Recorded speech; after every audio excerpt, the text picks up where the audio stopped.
All right. Hi, everyone. Welcome to our next episode. Welcome to the podcast on conscious creative culture, a series dedicated to expanding the cultural narrative on art, design, and culture that has been created to heal and expand our humanity. In our first season, we are interviewing creatives and social impact public health advocates working at this fascinating intersection. We are asking the questions, why art and design? Why collaborate? How can we better collaborate? And why now? Conscious Creative Culture is a production of Taboo Health, and we are an emerging platform, community, and creative consultancy starting a movement for collaboration between public health, art, design, and culture. Since 2017, our mission has been to use art and culture as a means of educating, increasing accessibility, and fostering discussions regarding all aspects of human health and well-being at a collective level, or as we like to say, to make healing trend. I'm your host, Maria Chung, with my co-host, Rio Souza. We are your public health nerds and your cultural connoisseurs. So today we are joined by two amazing guests, Anne-Isabelle Leonard and Terrence Ho. Welcome. A little bit about our guests. Anne-Isabelle Leonard is an interdisciplinary artist, community builder, and workshop leader. She's a firm believer of art and nature as an alternative source of education and dedicates her practice to bridging the gap between human and the more than human world. She holds a BFA from Concordia University. Her works have been exhibited on 3 continents. In addition to her art practice, Leonard builds artistic communities enabling free expression and connection through creativity. She co-founded and has been running for 4 years this free dance community, Danser dans le Noir, and is a co-founder of the Outdoor Artists Collective, which aims to redefine artistry by bridging art, community, and nature. Anne-Isabelle shares her time between Montreal, Quebec, and Terrace, BC. I'm jealous. I love BC. A bit about Terrence. Terrence is a son, brother, and caregiver. Since establishing himself as a strategist, facilitator, and community builder in the public, private, and nonprofit sectors, he has developed his ability to advocate tirelessly for the greater good. Among his biggest influences is his younger brother, who lives with Duchenne Muscular Dystrophy. Terrence has learned to understand the unique needs of patients and caregivers after caring for his brother for over 30 years, and his mother, who died of stage 4 lung cancer a year ago. He is currently the head of partner success at Braze Mobility, which developed the world's first blind spot sensor for wheelchairs. Very cool. He is also the co-author of the book Bold Spirit Caring for the Dying. Terrence has been influenced by his life experiences to become a change agent and an advocate for accessibility, dying well, mental health, and inclusion. Whenever he's not advocating for others and providing care, you'll find him listening to podcasts and jumping on his trampoline. Well, Anne-Isabelle and Terrence, thank you so much for taking the time to join us. We're so excited to dive more into your newest project together and to hear more about other projects you might be working on too. So first off, obviously I know how you guys met, but I'd love to tell the audience and share with the audience how you guys met. Shameless plug. Go ahead, please. Terrence, you want to go? Don't kick us off, man. No, you say it so well.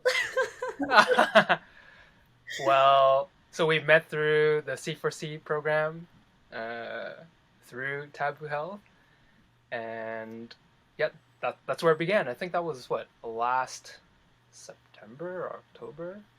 Yes, that must have holy moly. A year ago. Right. It's been wow, a year it has ago. been a year.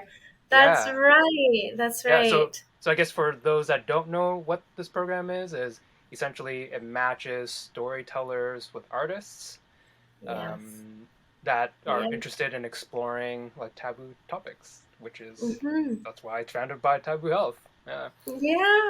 I'm and I think so grateful that it turned into a very exciting project that you guys have been working on a year out as well. So awesome. That was exactly the hope and dreams of that program. It was a pilot, so we don't have that running right now for anybody who's curious, but we might bring that back up because there have been some great collaborations that have come out of it. So excited to dive into that today. So I'll let Rio actually ask you about the workshop itself. So can you guys just give us a rundown for everyone listening on what the workshop is and what it entails? Yeah. I was like, okay, I can take that one if you want, Terrence. Jump in. And you can complete.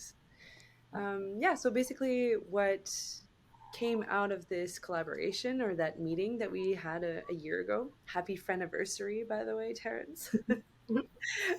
We get the candles out.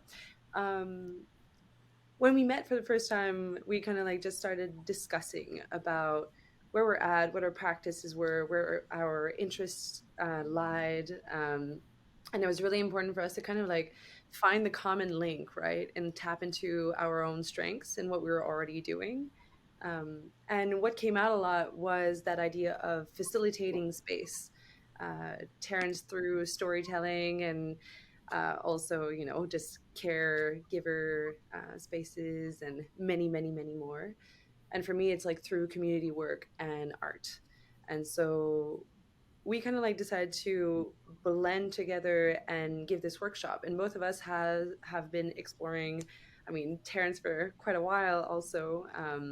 But for me, it was kind of new that I actually brought it to the public sphere, this whole space for grieving.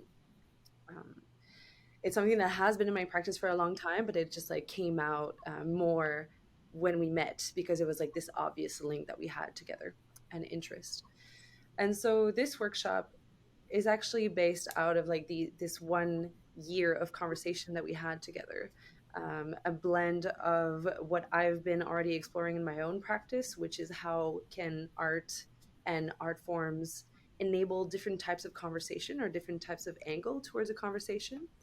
And then yeah, for Terrence, I don't want to speak for you actually, but what was interesting is like all the mix of experiences between being a caregiver and then receiving care also for your own grief, I feel. And it fed so much into what we built. So it's like a blend of that. So we did a prototype in Toronto. So I visited the great city of Toronto. I'm from Montreal, and met Terrence in person, which was great after 1 year of like collaborating online. And then we had a lot, like, how many people were there, Terrence? Like 8? Yeah, we had about 8 to 10 participants. Yeah. Yeah, and we had like most people there, but we had 2 people online also. So a hybrid, and we had the chance to have like a very generous offer of a good friend, Nicola Thelman Kiss, who lent us her studio to host a prototype. And Maria, you were there, so that was great to have you on board as well. And kind of test these ideas that we had of having this 2-hour workshop about grieving and about what is the process of grieving and how can we connect as a community through this experience? Because it's an experience that's lived so individually, but then everybody goes through grief constantly and very different types of grief too, which is for me very interesting, you know, especially with the pandemic that we just lived. It was full of so many layers of grief all around. So I think it was really nice to open that space. So yeah, it was we drew literally. It's a piece that I've done in the gallery in July 2020 called Portraits and Moments Past, and kind of re-explored that with Terrence, like with his approach to caregiving and like, you know, that collaborative say. So it's really nice to kind of like re-explore something that I've been doing, and then just like add this collaborative aspect to it, which was very enriching for me. And so yeah, change the experience. So I don't know if that was clear. Absolutely. Well, to add to it, I think to add to it too was that when Anne and I met, I think that was also at the early stage of me processing my own grief, and having also going through like bereavement support groups and things like that. And I felt that from those experiences, something was missing. And as Anne and I kept exploring, like what were some of our like common interests and our experience, and doing a lot of like the experiential art, like using experiential art forms as a way to like engage like audiences, like really resonated with me. And when she shared with me that project that she worked on, I'm like, wow, like if only like bereavement support groups and grief support includes like other modalities and not just like talk. And I think that's where that like adding the elements of art and movement and all that into like part of the grief process really resonated with me. And I really felt that as Anne and I continued talking, we're like, oh, I think there's something there. And I think the pilot that we did in August really demonstrated that, because we used some of the things that I like learned from like the bereavement support group and the grief counseling that I got over last year, and then kind of like added onto like the elements of art that Anne has used in her work previously, and kind of like brought them together.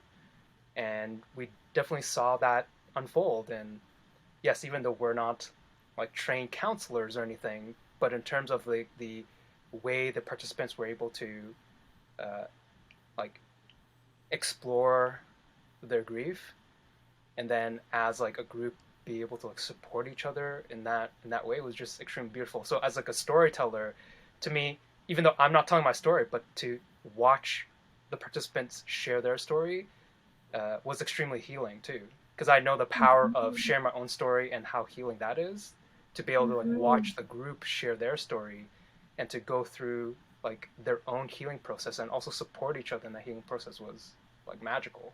Yeah. Beautiful. I mean, I can also say I was at your workshop, and I've been, creating a death festival for the last year. And even me, I explored new spaces that day when I was at your workshop too. So it was beautiful and unexpected all at the same time. So I absolutely agree that there's something so beautiful about just connecting with others in that space and through other mediums that maybe are not using our logical mind in the usual ways that, might be very much more like prescriptive in counseling, for example, and in different ways through art forms and through community. I love that you pointed that out. Like I said, having been deeply embedded in this space in the last 3 years, who would have known there's more? There's always more to explore. Why not, right? And like in a place that really touched me deeply too. So it was beautiful and like so wonderful. I think that the word unexpected for me that you just named was very much what we experienced. Terrence and I have been debriefing after, and all the unexpected moments that people were not only offering themselves but us, like to be witnessing people help each other without even really understanding that they were helping each other. It was magical, actually. And this whole idea of like group healing and therapy and all of this, I'm not calling this therapy by any means, but there's definitely something therapeutic to that sharing, right? And so I don't know, I feel like every time I've been giving workshops in general in my life, unexpected, like wanting this unexpected result, it's something that feeds me a lot. And I feel like Terrence and I kind of like bonded on that too afterwards. So great. You guys definitely held that space and created that space so intentionally. And that's like, it was a privilege to experience that space that you guys created, and also then to then see it actually unfold with the participants that were there. So I truly do believe that kind of opening up from people could only happen when that space is created to do that. So that's a testament to the intention that you guys put behind it too. Yeah. Thank you. Mm-hmm. And I think, like Terrence, you were talking about the modality, how this type of workshop offered a different methods in speaking about grief and taking part in therapy, comparing it to more conventional methods of support groups or therapy, working with a psychologist, and looking at, for example, integrative healthcare in terms of from the medical care aspect. I feel like what this workshop touches upon is like a very much sort of a holistic look at mental health and grieving, and having these other outlets where, like I think Terrence and both Anne, you were mentioning, people might not necessarily go towards wanting to talk about it or to strangers. And that's, I think, a big barrier with grief, is getting over that first bump of talking about it. And if there's other methods that they can engage in, whether that's through with something with their hands, creating art, movement, those allow sort of a free flow of emotions and can really dig deeper than just speaking. So I think that seems like a groundbreaking type of therapy you've been working on in a workshop form here. Yeah, I mean, I can, yeah, like I said, I can say in firsthand that I can certainly feel the therapeutic effects. I won't, again, not counselors, of course, but lending from these different spaces, it was palpable, the healing that was present from people in all different spaces, wherever they were in their grief process, conscious or unconscious, I would say. Yeah. And I think because of our, like, both Anne and I's like experiences, not only like working with our own therapists and things like that, but we made sure that we made it fun.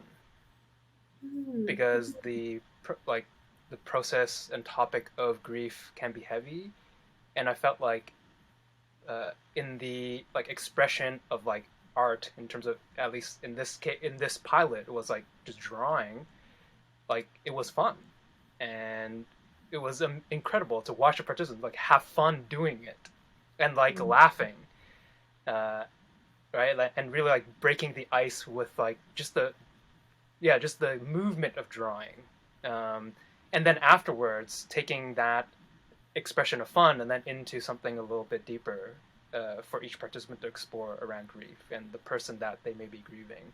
So I think, and perhaps we may be following a model of art therapy, although I don't know, since I'm not trained in art therapy, but I feel like that may be something that could be applied, that it doesn't always have to be like serious, that there could be an element of like fun in it as we explore something that is heavy. Mm-hmm. What I was going to say is that this whole idea with grieving also, grieving is like this, it's everywhere, and you can't really go like get around it. Everybody's going to experience grief. And I feel like there's a lot of people that experience grief without knowing that it's grief. And so I've definitely learned so much from grief, and I still am. I feel like it's a conversation that Terrence and I have been having a lot. And every day it just like comes back to me and feeds me. Yes, it can be hard, but I feel like the fun part too of like remembering people, creating this ritual, that was something that was important for us too, to say like, hey, like grief is hard, but it's actually necessary. And it's part of this process, right? Of like not moving forward, but like, it's something that comes in cycle. And that's something that I've learned from Terrence, actually, that idea of like non-linearity of grief, which is so representative of life in general. And then art, for me, I don't know, like to piggyback on what Terrence was saying, every time I come in with like a workshop with art, a lot of people instantly say like, I'm not an artist. I can't touch a pencil. Like, I don't know how to draw. Like, this is not going to happen. And I'm like, this is not the objective, right? Art for me has been a tool for my own processing of emotions and everything. And something that comes, of course, natural to me since I'm a little girl.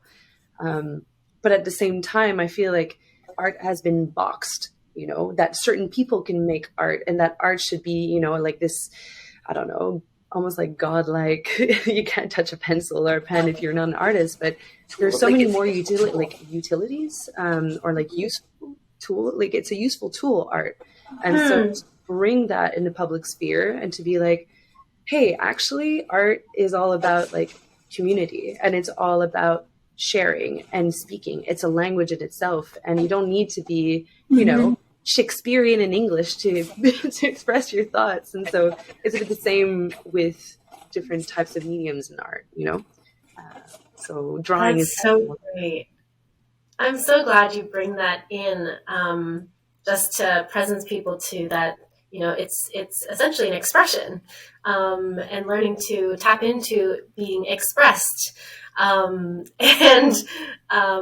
perhaps we've like forgotten that we can play even as adults and express all the weird nuances, and give ourselves permission to do that even as an adult, and not just say that you can, play or express all the different weird ways to do that through art, drawing, I don't know, dancing, moving around.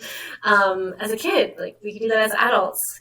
Interesting. I love that. I love that so much. And I love that you just pointed that out, that can often be a barrier for people, to even go into a space of expression and to take it on. Going to move us along.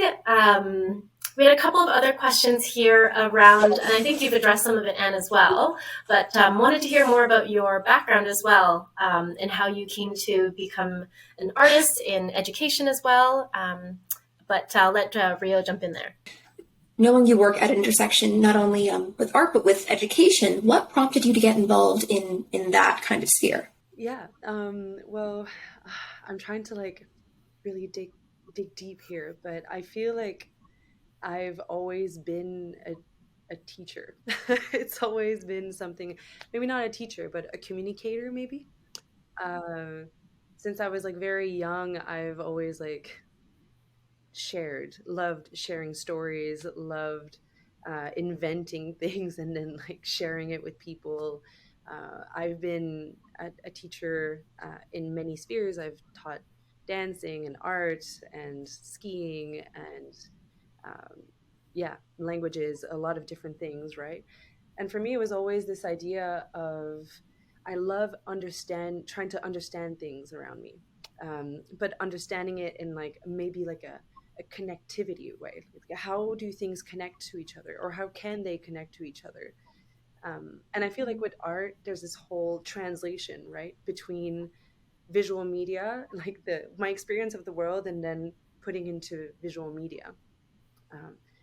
And maybe that's a strength coming from my interdisciplinary approach, because I don't have one medium. Every time I see something in my head or have an idea or everything, it comes as a concept. It comes as like an idea that I have. And then afterwards, the medium kind of trickles down. And the way that I choose a medium is usually I ask myself the question, what's the best way to get my point across, right? My relationship to public is very important for me. And as an artist, I think I'm like more obsessed in like how can I like create these amazing images, poetic images to represent things that people know already, but maybe see them just a little bit differently. Just maybe in a very light, beautiful way, but also like reflect on different concepts, you know. So education came very naturally to me, and already that the life in the studio is very solo. I'm not a very solo person, and having like this barrier of like and I love being in my studio and creating, but I love the idea of creating with a purpose of sharing. So I guess that's how it came out, really. It's so interesting. I think it's so fascinating that for you, it sounds like it's, the idea that comes first and the medium that comes based on the idea. And I think that makes so much sense in the context of how you and Terrence developed this workshop, in terms of, it sounds like you were, well, actually, I could ask you this, what first drew you to working with Terrence? I know you mentioned having the similar interest of grief. Was there anything else, or was that the main kind of glue, and then from there on you both decided on the medium? How did that sort of work between you two? Yeah, I mean, for me, the idea of workshops also, I feel like workshops are it's like, okay, you do art and then you do workshops.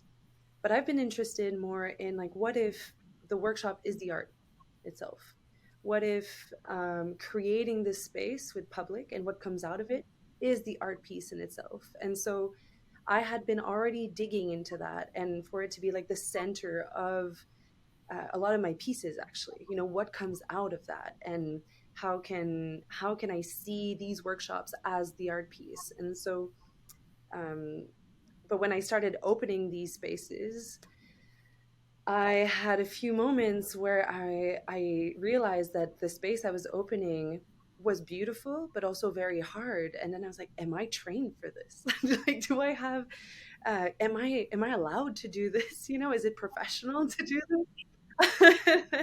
And then I've had like people, I mean, I've been giving a lot of my time after the workshops because I don't want to be just like opening and closing really quickly. People hire me for like an hour and a half, and I stay for like 2-3 hours because I just want to make sure people are okay. All this to say that when I saw this taboo health program, I was like, oh well, yeah, connecting with somebody from the health sector, you know, again, this idea of like interdisciplinarity and how can we connect different sphere together. um, and then afterwards they paired me with Terrence, and I saw his title, and I was like, I want him. I want to be in touch with him. Yes, let's do it. um, and then we met, and then the first like, you know, the speed dating thing was, we actually just talked, you know, it was just we didn't know what we were going to do, we just like had this conversation. And then at the end we chose each other. So it was just like good chemistry, I find. Yeah, good chemistry. And then I think that both of us kind of needed the skills that each other had. And then not only the skills, but also what I realized, and then we spoke, so we realized together, is that we have different approach also on how we get in touch with people and like hold space. And so, and these approaches were quite complementary also. So yeah, it was that's how it worked. So great. So good. And do you want to? Yeah, so good. Okay, cool. And actually, while we're on that topic, I just wanted to jump on that. Do you want to explain a little bit the different approaches, and then how you ended up like reconciling the differences even? Yeah, sure. Do you want to go, Terrence? I'll talk about it. You said me. Yeah, go for it. Okay. Okay, cool. And then we can like piggyback off each other, because I'm curious to hear what you have to say too. um I mean, like, are you talking about like for the workshop itself, or like in the whole process? I mean, even let's just say, just like yeah, and how you guys co-created together. Yeah, let's say the whole process. Yeah, and how maybe you guys divided the work, or came to an agreement, and how did you guys respect each other's approaches? Let's say. Mhm. Yeah, I feel like it was quite easy, actually. Uh, for sure, there were some differences, but I Mhm. feel like we were focusing a lot on where do we meet? Where's our meeting point? And both of us kind of like, because we were tapping into our strength and our interest, I feel like it was quite straight to the point. We're like, okay, let's do this meeting. Okay, point, you know, 1, 2, 3, 4 for next week. Okay, that.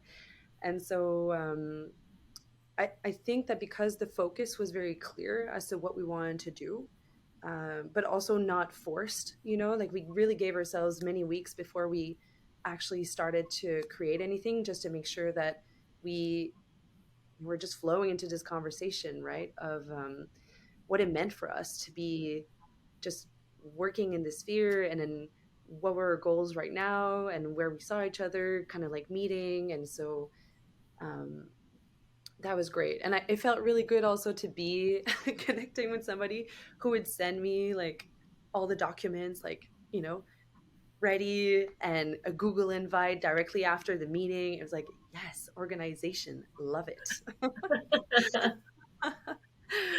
So good. So good. Yeah. So it felt really like a working relationship, Mhm. and both of us were like very involved in what we did, and we didn't try to go past our capacities, or just went with what we're keen to do.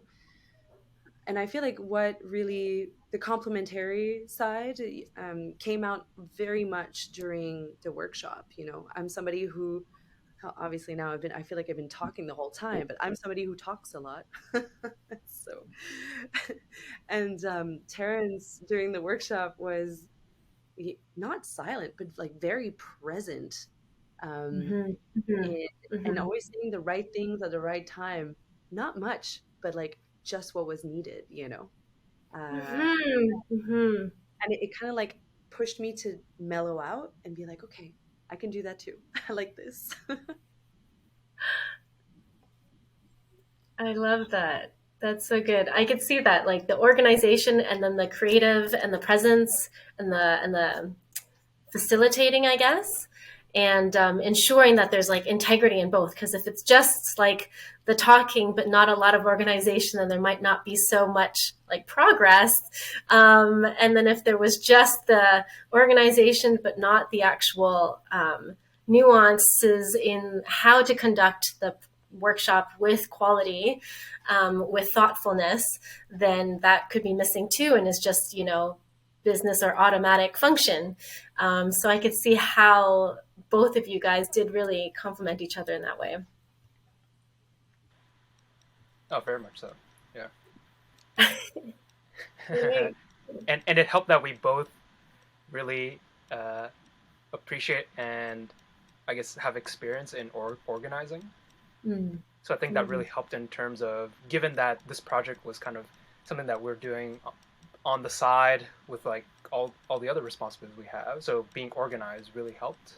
So I think the organization part and also the communication part, because we were in regular communication and we had like regular touch points where we'll update each other on the status on things. I think that just really helped in ensuring that we still met the obligations of the program, and also to allow us to kind of come up with something that we both were like satisfied with that we could then test. So I think, yeah, I think we had complementary skill sets, but then also like overlapping skill sets that I think just helped move the project forward. Good Yeah. point too. There's like an understanding of work preference, um, that actually was a similar work preference too. That definitely helps, I'm sure. There's like a working culture already established between the two of you. Exactly. And one thing I really appreciate about Anne is that she would like ask good questions. Like she'll be like, "Oh, do you prefer like to work in this way?" So I think even just her like ability to ask made the like working relationship like that much smoother, because it's almost like we just kind of lay out and understand each other's like expectations at the beginning. So yeah, so that's big kudos to Anne for her ability as like a leader to be able to like ask these kind of questions. I know that Terrence has some of his own experiences that we definitely would like to hear about, and I'd like to ask both of you. So, in sort of the grief sphere, I should say. So, obviously, as you touched upon, there's many different ways people respond differently. Various cultural customs around the world that deal with grief in different ways, and we're wondering, both of you, throughout your experience and what you've seen in the media and across the world, how do you think that your perspective of grief, or our perspective in Canada, let's say, and our customs, our coping mechanisms, how do you think they compare to other cultures? Is there any differences that you've seen? Okay, I'll jump in. So I'm Chinese Canadian, so I got to see two different ways of like processing grief, and to me, actually looking at both, it's not that different. It's almost like in both the Chinese culture and also in the Canadian culture and society, it's almost like, let's not talk about grief. Let's just move on. So it's like, oh, let's attend the funeral and then let's move on with our lives. So it's kind of that. So there, I find that in both cultures, there's actually no like space to actually grieve.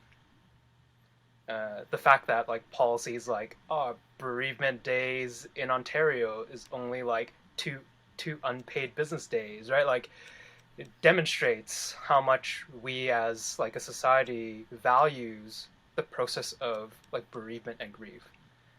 So it's very similar in Hong Kong. So again, there is no bereavement days, like so that speaks volumes too. So yeah, I think growing up in the two cultures, yeah, there is no space for it, and within my own family, yeah, there is no opportunity to talk about like what just happened and hey, let's like process it together or talk about it together. Yeah, so there really isn't any of that. And personally for me, it's been like a self discovery of just figuring out like how do I process grief? Like, can I actually turn to people to like help me with it? And really like learning this on my own over the last few years, and maybe even more so in the last year, turning to more like professional help with like grief counselors and bereavement support groups. So yeah, I would say it's available out there, except if we don't know about it, we may never turn to those like services. So yeah, I would say from my experience, that's just yeah, that's from my experience. And what about you? Yeah, I mean, I feel you. I personally felt like I never really had the space to talk about grief. And every time I did, a lot of the time my questions were kind of like woo, swooped out. It was just like, oh yeah, sure, okay, you're hurting, okay. And since I was a little girl, I well, when I was younger, actually, I used to do a lot of insomnia over my own death. And since I was like really, really young, I was like 5 or 6 years old.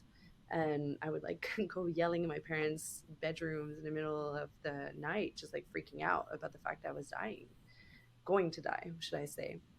And then when I started therapy, I learned that it's a regular thing in children. And then it got me thinking about why don't we talk about it so much. And then going to funerals was the weirdest thing for me. I've lost quite a few people in the past 10 years, and it was always like strange, very strange to me. Like it was almost like a procession of things you had to do, and then afterwards, people were left with like this empty void, of, well, you did the funeral, you did this, you did that, like, then get over it. And the thing I discovered over the years, and I feel like I've known it already, like all my life, but you never get over grief. It's not something you get over. It's something you learn to live with, and you'll carry it forever. And I've seen people, and I'm still seeing people around me carrying grief, and it's been years, sometimes tens of years, and they still carry it so close at our hearts, but expressing it is actually not very welcome.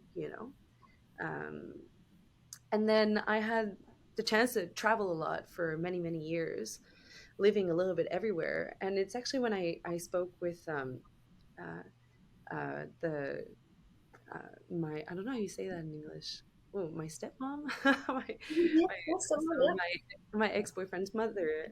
She was raised in Sardinia in Italy, and she was talking about this tradition that they have over there, where when she was a kid, she would go and cry for a family that just lost somebody. So they would put the dead body on the table of their kitchen, and then these children would come and cry, even if they didn't really know the person. They were not is not their family, and that was a tradition. And she told me that it was a very intimate relationship that it built with death. She saw death from a very young age. And I asked, like, did it traumatize you? And she's like, no, actually, it really, made me realize that it was a thing, and built like this relationship. And I feel like the word relationship is very important, because I mean, we're all going to die. That's like the only certainty we have. So it's just like, I don't understand why we don't talk about it more, to be honest, and that we don't bond over it too. You know, it is scary and it is a thing that's going to happen. And then losing the people, everybody you love around you also is very scary. So how can we hold each other together in this process, right? And without becoming like this cynical, like we're all gonna die or whatever. It's like it's this beautiful cycle, you know. Like I am an amount of borrowed organism that of many people and things and plants and animals that lived before me, you know, and I want to give back because like how beautiful is life? Okay, I'm becoming really cheesy, but you get my point. Yeah. Yeah. No, you touched upon some great stuff in there, including just, I love your point about relationship.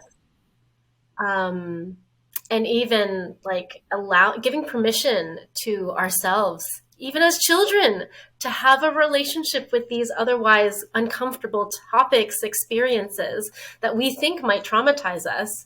But then it makes me wonder, if we don't give ourselves a chance for a relationship with such, negative experiences, what then? In fact, then when we're exposed to that experience and we don't have a relationship with it, then I feel like maybe then it smacks us like we've just hit a wall. As opposed to like an introduction, and having had an introduction ahead of time. That's where my mind goes when you say it gives us permission to have a relationship with these. I could go on, I feel, about just that you brought up, and just perhaps how healthy it questions for me how healthy it is for us to allow ourselves to have a relationship with these otherwise negative experiences, or that we perceive as negative, let's say, in culture, right? Has it all, and then just to your point, has it always been that way? And now I wonder, probably not. No, this year there's this whole loss. I mean, I'm going to speak for Quebec here, but there's this whole loss of spirituality. The spirituality was associated with religion, and now that we're like ditching religion, we're also ditching spirituality with it. You know, it's seen as this thing that's like, oh, you're spiritual, you like believe in all these things, but spirituality is actually just an idea of connection. You know, connection and with you, with the world, with your story. Um, and when you use the word negative, you know, I read this book it kind of made me laugh. The author was talking about how um, people saw aging as like this horrible thing that was happening to them, and he didn't understand why it was happening to them, and this whole loss of body and, you know, mind, and then death. It's like, why me? You know, when you're born dying. It's just like, it's obvious. You know, so it kind of made me laugh because that's how I feel like that's how like our societal traditions nowadays kind of like push this, you know, as this thing that kind of like horrible negative thing that's happened to you and your family. When I want people, like in my funerals, I want people to like party and remember my life and be like, whoa, all these crazy things she did, and like, you know, just like have a great time partying in forest or something. I don't know. And I love that. I feel like my mom has like this beautiful image, and she kept saying that to my sister and I since we were kids. She's like, at my funeral, I want oysters and champagne for everybody. You know? Yeah. So great. So I love the reframing that we're, going into. I think that's also where culture can really, reframe so much. And there's power in reframing something that is like, shouldn't touch it with a 10-foot pole, to let's approach it, slowly but surely. What if we allowed ourselves to approach it? That's a huge reframe, actually, huge. And it makes me wonder then, how would we function differently if we actually had reframed it, or get to reframe it? There's so much that we could go into, and I still have some other areas that I want us to jump into. I know, Terrence, you've become quite the speaker in this space as a caregiver and in grief. And wanted to know, speaking of having permission, we also explore intersectionality.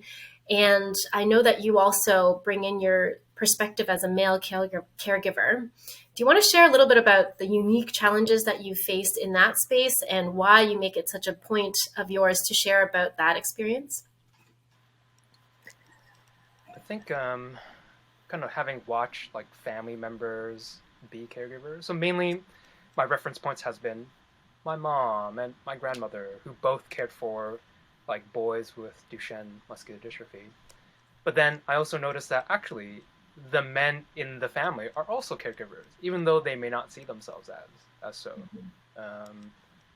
And I also see, because growing up, like I kind of just took on that role as an older brother, but never with the label of like, oh, I'm a caregiver.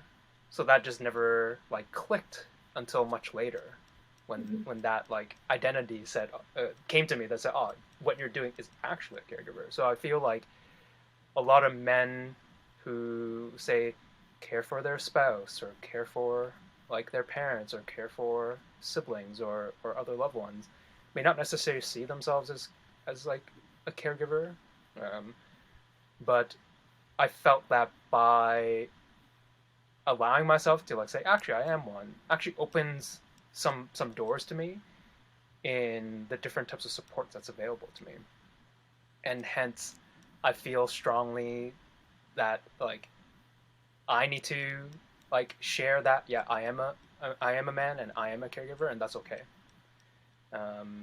So that hopefully that will allow other men to feel like comforted to say like, oh, actually what I'm doing is also like as a caregiver.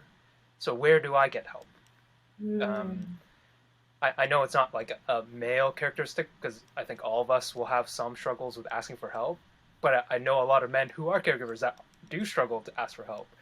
Having watched family members who are male caregivers, like not like asking for help because they're like, oh, I'm a man, I can handle this myself.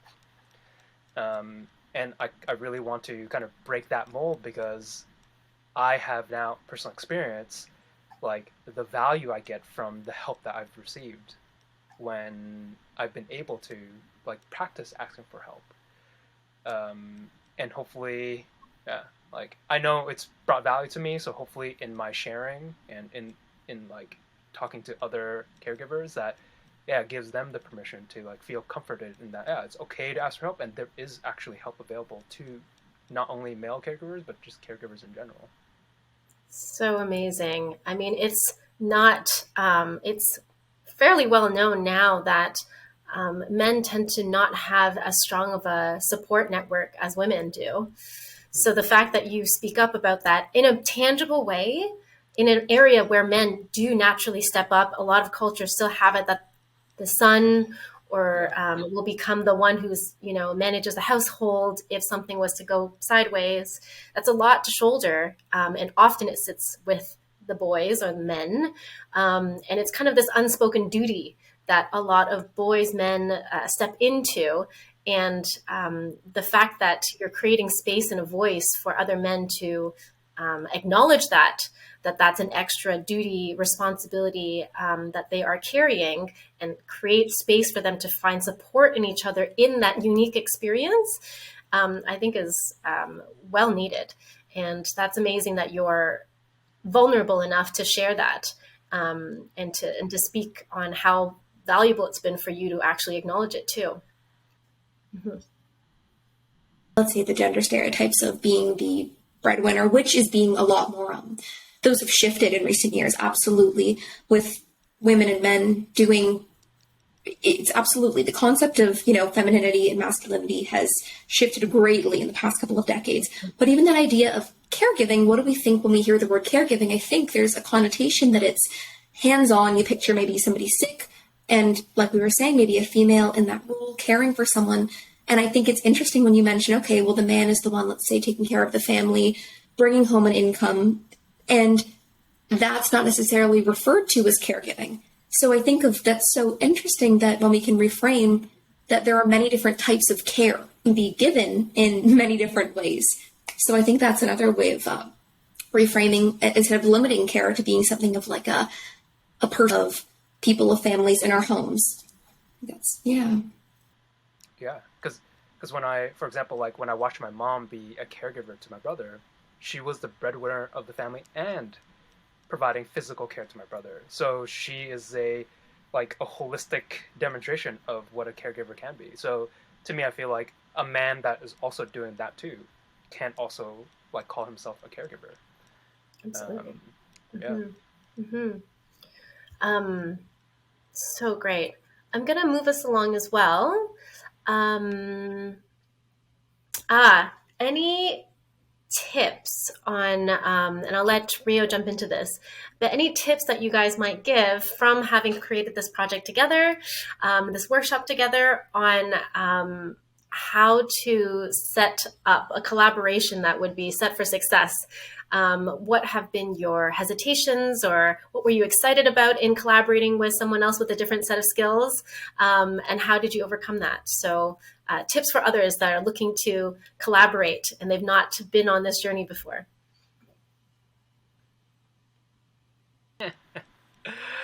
Let's see.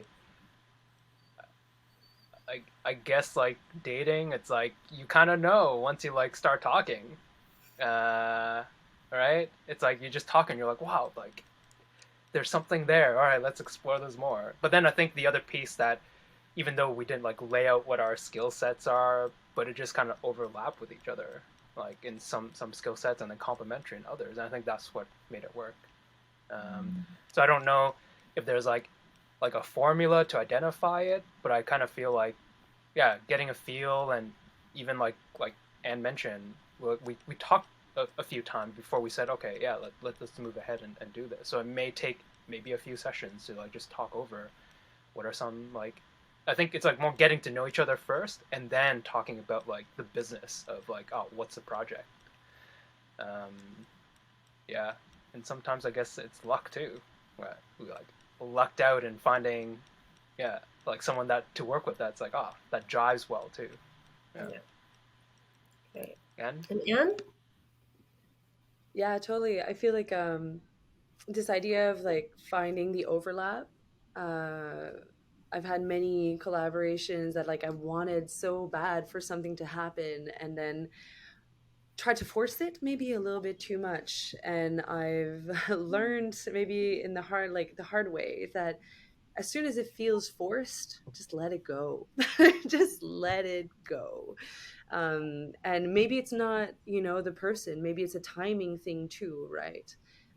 Being honest with yourself and the other person as to what your limits are, as much in like energy, time, and also capacities, um, that's something that's very important in my opinion, and maybe it's not your time to be collaborating, and that's okay. Just like respect that.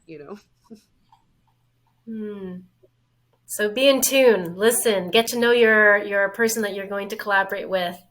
I loved the point that actually makes me think of Terrence. Just get to know each other ahead of time, your work styles, lay that all out before you even start to create, to see if it's the right style and the right direction, before you even like get into the nitty gritty. Is that what I'm hearing?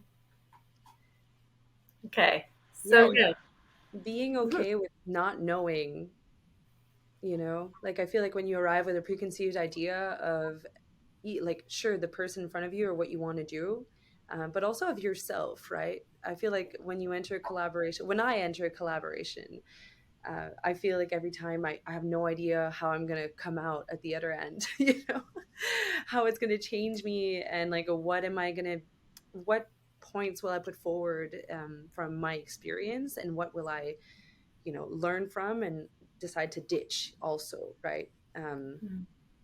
You have I have to be open. I have to be in this space where I feel like I can take a risk and open myself to somebody else, not knowing what's going to happen. Love it.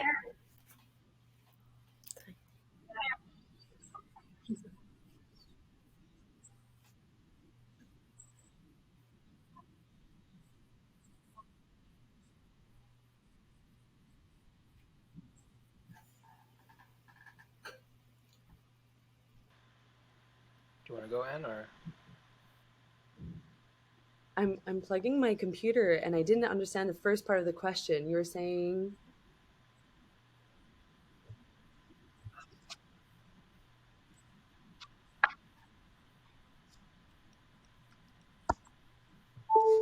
yeah. Yes. Well, I mean, I feel like it's linked. The obvious one that comes to mind for me is, I mean, there are two things for me. A subject that's been very dear to my heart for many years now is ageism. Uh, yeah, Mm. which is in Mm. line with grief too, right? And so Mhm. I've been collecting interviews with people of many ages, uh, of different ages, about like their own experience of aging, and trying to like understand what does it mean for me. You know, I've always been friends with people from different age groups and it's been natural, but I've been told by, less now, but when I was younger I was told I was really weird to have friends that were 90 years old, you know. And it's just like, for me it came naturally because I was always very close to my grandparents, like very very close. So yeah, I love spending time. And then another subject for me that's dear to my heart is mental health. uh, I did many cycles of depression and struggle with anxiety. And I feel like everybody does, really. Um, and so, it's been a bit of a hard process for me to actually tap into these subjects because it's so uh, present in my life, you know, and to open that to public sphere is not necessarily the easiest, but slowly I'm coming into this language that I want to share. We'll see how that goes.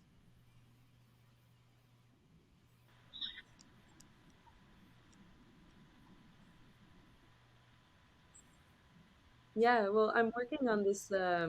I did this piece called Portraits of Absence, and it's about mental health and moments of ruptures inside oneself and how destruction is necessary for creation. And so in my work, I'm also a backcountry skier, so I spend a lot of time in the mountains in BC.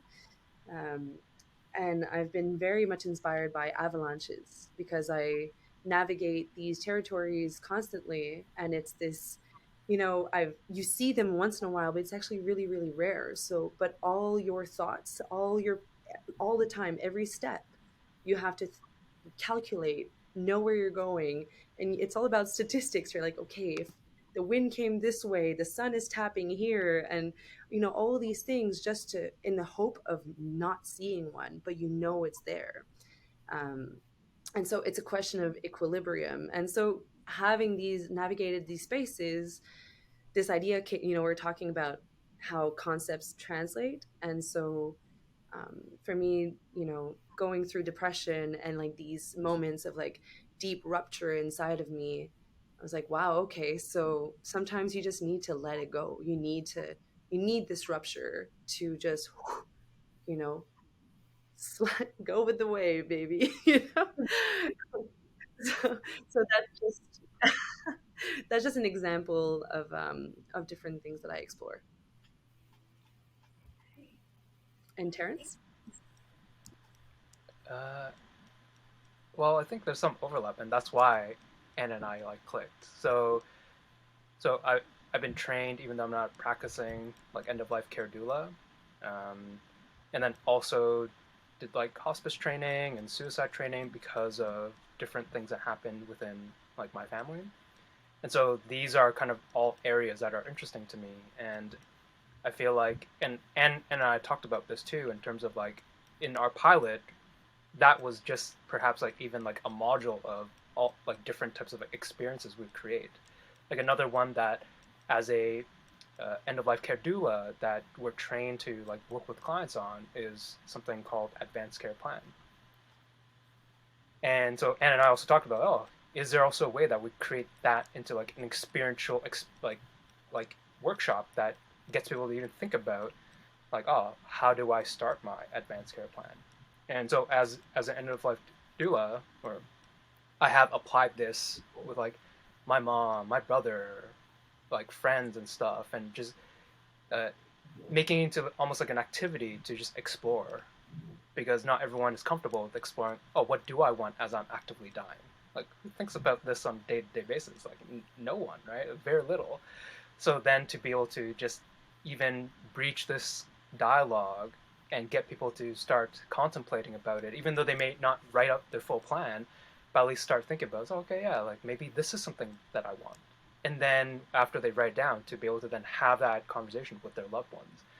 So to me, these are the kind of uncomfortable conversations that I want to have more of, and perhaps not in a very like heavy way. One that could be fun, one that could be like eye-opening and heart-opening, like all at the same time. So yeah, this topic just around like death planning, I think is a big one for me.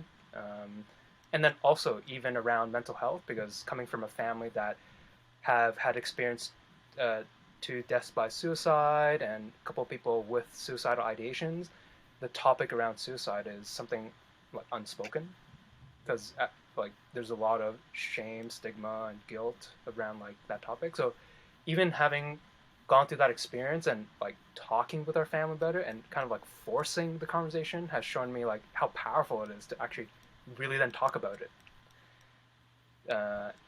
and instead of just like holding it in. So yeah, to me, I would say like those 2 areas around like dying well, death planning, talking about mental health, and in particular like suicide and all that, like is something that I'm deeply I deeply care about, and I hope that through collaborations like this with Anne, we could just kind of spread more of this, and just have this acceptance and acknowledgement and comfort to talk about these very uncomfortable topics.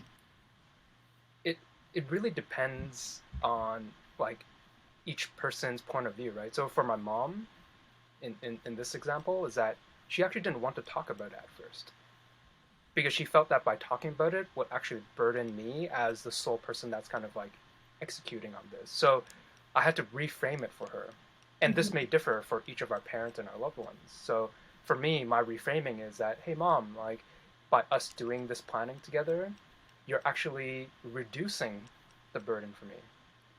And I got to now experience firsthand, after doing the advanced care plan with my mom, as she was actively dying, all my emotions were going everywhere, but all I had to do was just refer to her document that we created together.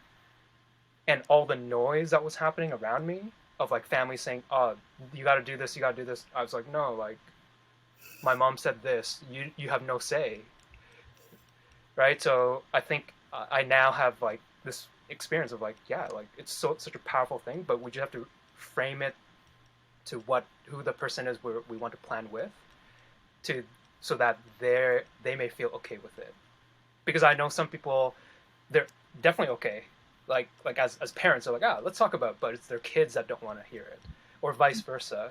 So now it's like, okay, so how do we reframe it for the kids to say like, hey, like I'm as mom and dad, I just want to share this with you because I want like you to know of what I want, so you don't have to think about it.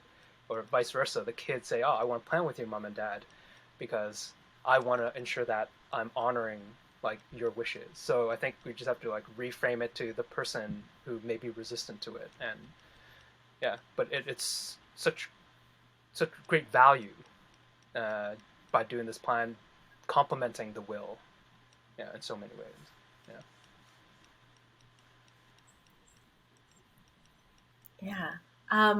There's so much that has been covered today.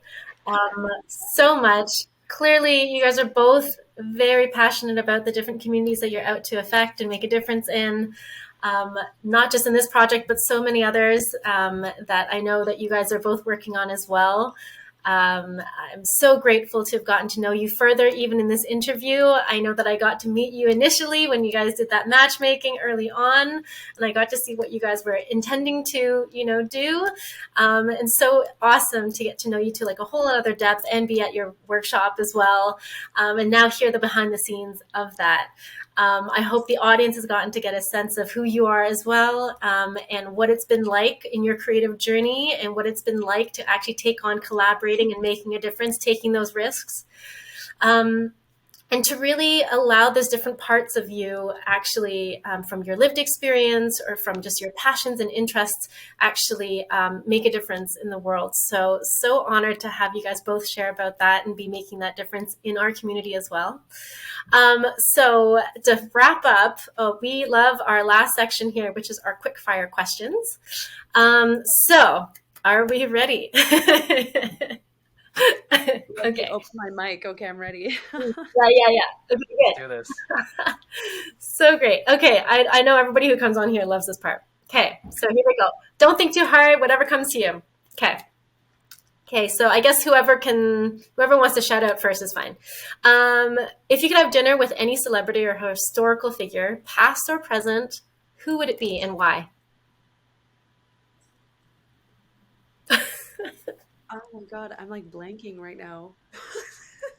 Celebrity, historical figure. The two people that come to mind for me would either be like Dalai Lama, who's alive right now, and then the other one that comes to mind is actually the. So I'm not like Buddhist or anything, but I would love to just sit down and chat with like the Buddha, like the last Buddha. Yeah. Very cool. Very cool. And?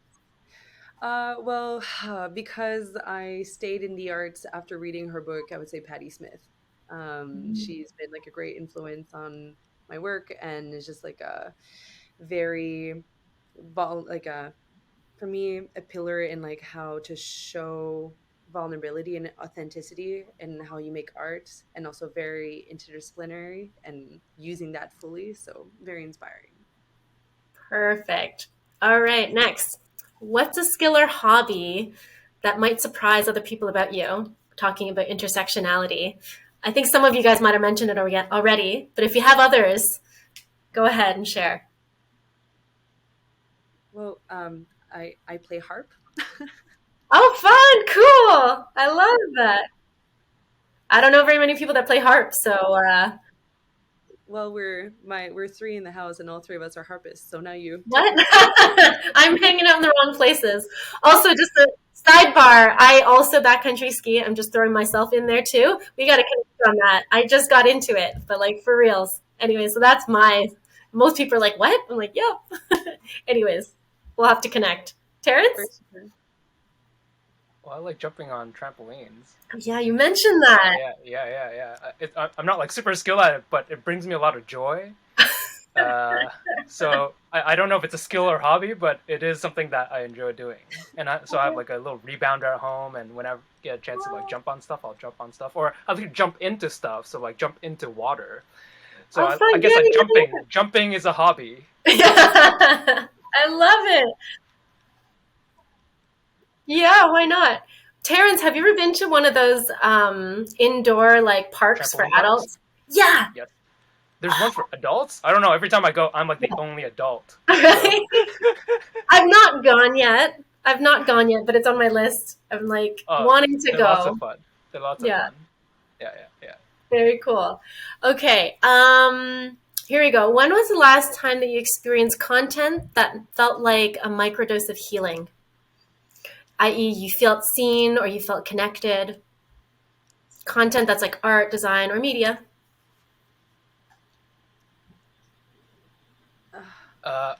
Well, the workshop that we ran, I'll just plug that in.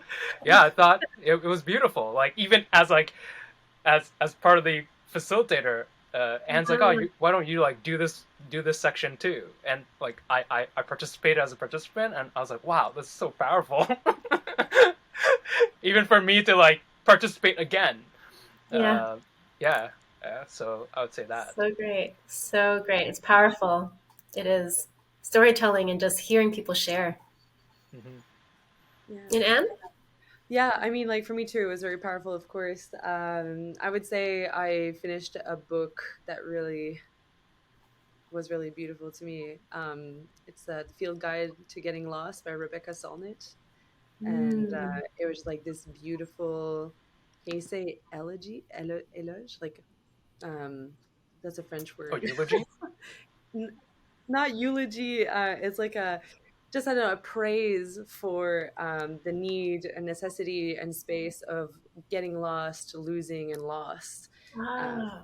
so I would totally recommend it to everybody, but I always do that with books to a point where my friends are a bit sick of it. So In this community, they're getting to know you, so it's fresh for them. It's all good. Great. trust my friends. Okay. I love a good recommendation. Okay. What is something that the child's version of you would be most proud of today? I would say to actually continue and pursue the arts for real. Um, yeah, I mean, like it's I know everybody knows it's a struggle and it's hard to, like, convince others, but also your own self that you can actually do it. So it's been such a beautiful, scary, hard, but so rich, such a rich experience. So yeah, I think little Anne-Isabelle would definitely be proud. So great. Uh, like what comes up is like little Terrence knowing like that like my mom like loves me, and that I was also able to like repay that love to her at the end of her life, like was a full circle moment. And so I think little Terrence and little Terrence is feeling it right now. Like, yeah, like this feeling of like you did mom proud, like to like just like return that love to her at the end of her life as she like gave birth to me. So Oh my gosh. It's like the child parenting the parent then. yeah. Yeah, Is beautiful. that like image, yeah, of like Yeah, the yeah. parent holding the child, and at the end it's like the child holding the parent. Yeah, that's Mm-hmm. what. Yeah. Oh, so beautiful. All right, last one. How can we make healing trend? In a sentence, I know we could go on, but I'm asking first thing that comes to mind. Make vulnerability a hot topic, you know? Like bring it on first dates, just do it. So good. Yep. Terrence? I would say let's be comfortable with the uncomfortable. Hashtag it's okay to be uncomfortable. Yeah. Yeah, get comfortable with the uncomfortable. Exactly. That was one of our taglines once upon a time. It's Oh yeah. about, yeah, perfect. And All it's right. uncomfortable because it's important. So Yes. Exactly. Thank you. I love that that just came full circle right now. Perfect. All right. Final thoughts. What are your hopes and dreams for this workshop? Here's a chance to shout out. If there's groups that you'd love to, connect with, we're going to have Terrence and Anne-Isabelle's contacts and websites and socials. So if anybody would like to collaborate with them, but first off, where would you like your workshop to go? What are your hopes for that? And here's your chance to share that with the community. Okay. Well, we did one pilot, and I think we definitely got some great feedback and how we could improve on it and things that we could adjust. And then after that experience, we also thought about what other modules there could be, because in our initial plan there were actually multi modules, and part of the pilot was just experimenting with one. So then to have more spaces, so any like organizations out there that would be interested in like running a grief workshop for their employees, or any like people running conferences, hint Maria, uh, Yep, who it's important. It's okay. who may like align in the theme of grief and like death planning, Yep.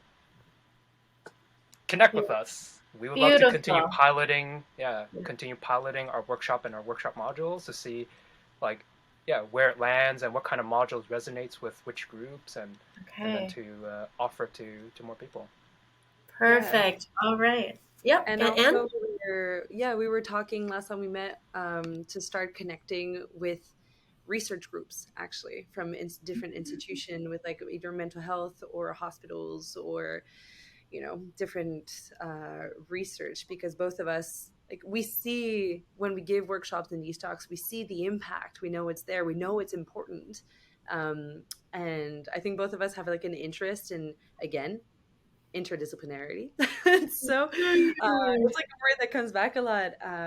But then having, maybe a group of people interested in following us and taking data and then making it a thing, or having our project be a part of like some kind of like research that is already going, because I'm sure there are plenty of great researches are down there. And I feel like science, art, and storytelling, there's something there, right? So Beautiful. that's what I think. Absolutely. Absolutely. And would love to find a way to just champion just the benefits of all this multidisciplinary, and often, at least from the scientific community, publishing on this kind of stuff for sure would help with that. And just having the space to reflect on that, on the impact of these workshops. Amazing. So other researchers out there, you heard that. If you want to reach out, you'll know where to find them now as well. Amazing. Okay, thank you again so much, Anne-Isabelle and Terrence. It's been a pleasure. It was so lovely just to be in this chat space and to dive deep with you all. Thank you, Rio, as always, amazing co-host. And we will see you at the next episode then. Thanks again. Thanks for Bye. having Thank you us. so much. All right.